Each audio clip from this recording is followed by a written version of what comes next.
Bible గ్రంథంలోని ఒక స్త్రీ. ఆ స్త్రీ జీవితాన్ని ఊహించండి. 12 సంవత్సరాలు ఒకే వ్యాధి, ఆగని రక్తస్రావం, శరీరంలో బలహీనత, మనసులో బాధ. ఆ రోజుల్లో ధర్మశాస్త్రం ప్రకారం ఆ స్త్రీని అపవిత్రురాలుగా చూచేవారు. ఎవరు ముట్టుకునేవారు కూడా కాదు. తాకడానికే భయపడేవారు. సమాజంలో ఆమె ఒంటరిగా మిగిలిపోయింది. ఆమెని వెలివేసిన స్త్రీగా భావించేవాళ్ళు. తన దగ్గరున్న ధనమంతా వైద్యుల కోసం ఖర్చు చేసింది. కానీ ఆమె ఆరోగ్యం బాగుపడలేదు. బాధ మాత్రమే పెరుగుతుంది. మనుష్యులు చేయలేనిది ఇంకెవరు చేయగలరు?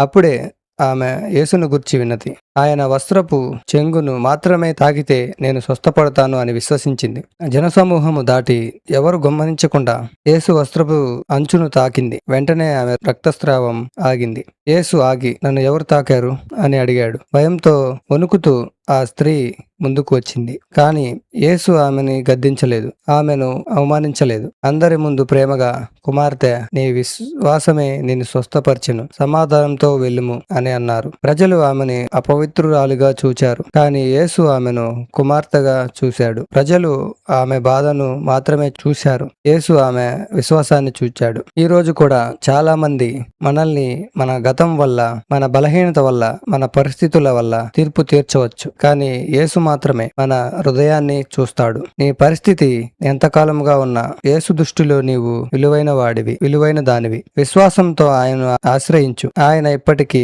అద్భుతాలు చేసే దేవుడు. ఆయన మీ జీవితాన్ని తప్పకుండా మారుస్తాడు. దేవుడు మిమ్మల్ని దీవించునుగాక. ఆమెన్.